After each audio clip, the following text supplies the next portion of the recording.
무엇이든 격식을 차리려는 그녀인지라 종교도 그 예에서 벗어나지는 않았다. 이 격식은 아주 빈틈없는 것인가 하면 한편으로는 전혀 어리석기 짝이 없는 무척 엉성한 사상과 그녀의 성격에 연결된 감정과 그 교육에서 온 편견으로 이루어져 있었다. 일반적으로 신자들은 자기처럼 신을 만든다. 착한 사람은 착한 신을 만들고 악한 사람은 악한 신을 만든다. 원한이 깊고 화를 잘 내는 신자는 모든 사람을 지옥에 떨어뜨리려 하기 때문에 눈에 지옥밖에 보이지 않는다. 인정 많고 부드러운 마음의 소유자는 거의 그런 것을 믿지 않는다. 내가 이상해해 마지 않는 하나는 그 마음씨 고운 페넬롱이 그의 텔레마크 속에서 마치 정말 지옥을 믿고 있는 것처럼 쓴 대목이다. 그러나 그 대목은 그의 거짓이기를 나는 바라고 싶다. 어쨌든 아무리 진실을 말하는 사람이라도 주교쯤 되면 때로는 거짓말을 하는 것도 부득이했을 테니까. 엄마는 내게는 거짓말을 안 했다. 증오라는 것을 갖지 않은 이 혼, 복수에 불타는 영혼의 분노 같은 형상을 신으로 상상할 수 없는 이 혼은 열렬한 신자가 심판이나 형벌만을 생각하는 경우에도 자비와 사면밖에는 생각지 않는다. 그녀는 이런 말을 잘했다. 우리들에 대한 정의의 심판권은 천주님에게는 있을 수 없다. 왜냐하면 바르게 되기 위해 필요한 것들을 우리에게 주지 않았으니까. 그것은 무리한 요구일 거라는 것이다. 그녀의 생각 속에 있는 이상한 점은 지옥을 믿지 않으면서도 연옥은 그대로 믿고 있는 것이다. 그것은 그녀가 악인을 지옥에 떨어뜨릴 수도 없고 그렇다고 해서 착한 사람이 될 때까지 착한 사람과 같이 놓아둘 수도 없고 결국 악인의 영혼을 어떻게 처치하면 좋을지 모른다는 점에서 온 것이다. 어쨌든 이 세상에는 저 세상에든 악인이란 언제나 골치 덩어리라 하지 않을 수 없다. 그녀는 또 하나 이상한 생각을 가지고 있었다. 그녀의 이 이론에 의하면 원죄설도 속죄설도 깨어져 버리고 통속화된 그리스도교의 근본 사상이 그 때문에 흔들리게 되고 적어도 가톨릭교는 성립될 수 없게 된다. 그런데 엄마는 선량한 가톨릭 신자였다. 적어도 자신은 그렇게 생각하고 있었다. 분명히 굳은 신념에서 그렇게 자부하고 있었다. 그녀는 성경이 너무 글자에 구애되어 너무 딱딱하게 풀이되고 있다고 생각했다. 그 가운데 영원한 벌의 고통에 대해 씌어 있는 것은 모두가 위협이거나 비유처럼 생각되었다. 그리스도의 죽음은 신을 사랑하고 또 인간 서로가 사랑하는 것을 사람들에게 가르쳐 주기 위한 참으로 신선한 자애의 한 예라고 생각했다. 한말로 말하면 자기가 믿는 종교에 충실한 그녀는 진심으로 그 종교의 신앙 조문 전체를 승인하고 있었다. 그러나 그 하나하나의 신조에 대한 이야기를 해보면 늘 믿고는 있으면서도 그 믿고 있는 교회와는 전혀 다른 신앙을 가지고 있다는 것을 알게 된다. 그 점에 대해서는 순진한 마음, 즉 엉터리 이론보다도 웅변인 솔직이라는 것을 가지고 있으므로 그녀의 고해 신부까지가 가끔 그것에는 당황하게 된다. 그녀는 고해 신부에게 무엇 하나 감추지 않았다. 그녀는 신부에게 말했다. 저는 선량한 가톨릭 교도예요. 언제나 그렇게 되려고 노력해요.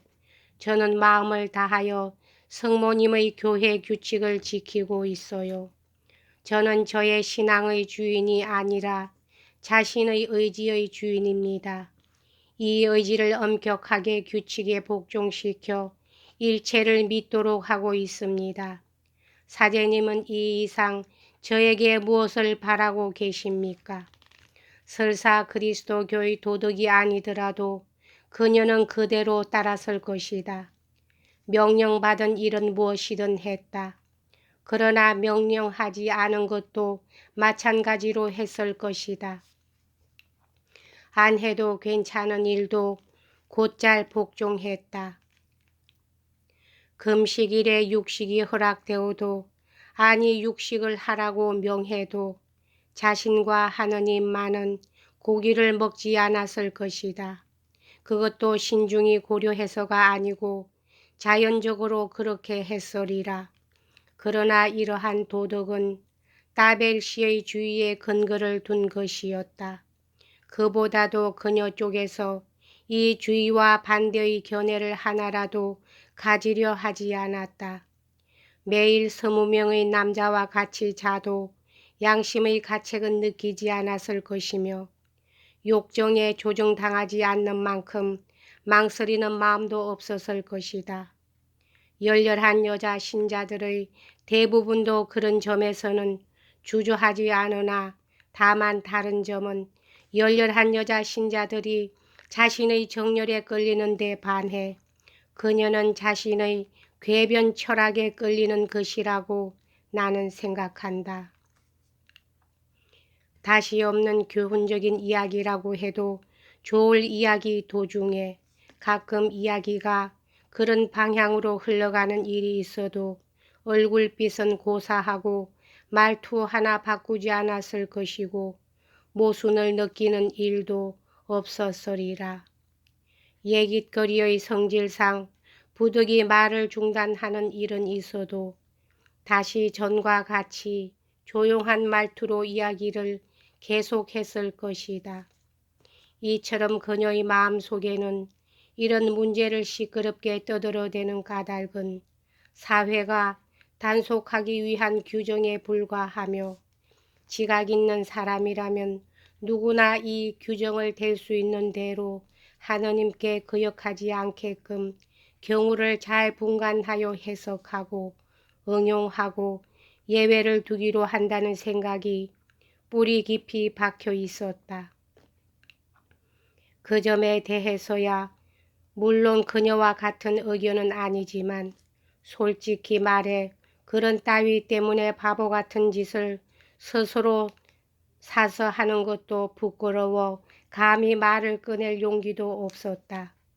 어떻게 그 점을 단속할 규칙을 댈 수 있는 대로 나만은 예외로 하고 다른 남자들을 위해 세워볼까 했으나 그녀의 기질상 자기 주장의 남용은 충분히 조심하고 있는 데다가 그녀 자신 사내들에게 속아 넘어갈 여자는 아니라는 것을 나는 알고 있었다. 또 나만 예외로 할 것을 요구한다면 그녀는 호의를 품은 모든 남자들에게도 그 예외를 허락하게 될 것은 뻔한 일이었다.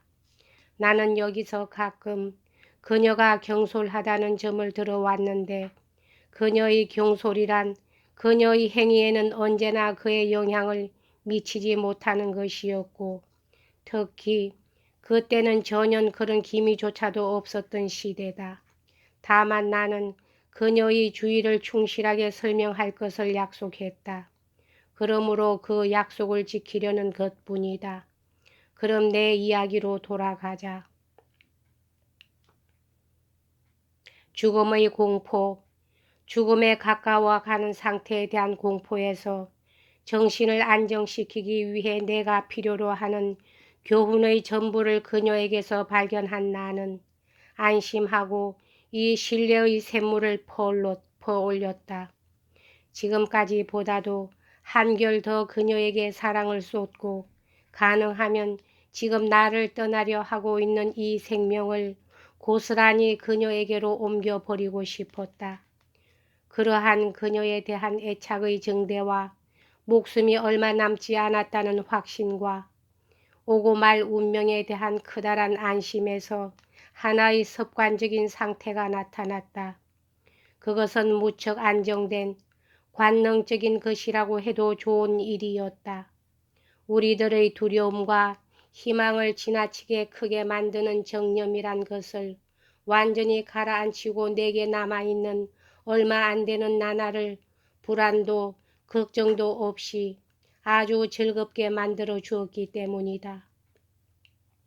한 가지 일이 그러한 나날을 한층 즐겁게 하는데 도움이 되었다.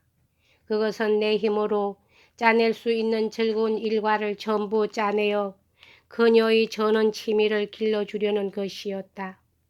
밭과 가금 사육장과 비둘기와 암소를 그녀가 사랑할 수 있도록 하려고 나 자신 그런 것들에 애정을 기울였다. 그런 자질구레한 일은 나의 안정을 고스란히 유지시키며 하루를 채워주었으며 그것이 나의 빈약한 몸뚱이를 보존하고 어떻게든지 회복시키기 위한 우유나 어떤 치료법보다도 훨씬 효력이 있었다. 우리는 이 해의 마지막 나날을 포도 따기와 과실의 수확으로 즐겼다. 주위의 선량한 사람들과의 관계가 갈수록 우리들을 시골 생활에 정들게 만들었다.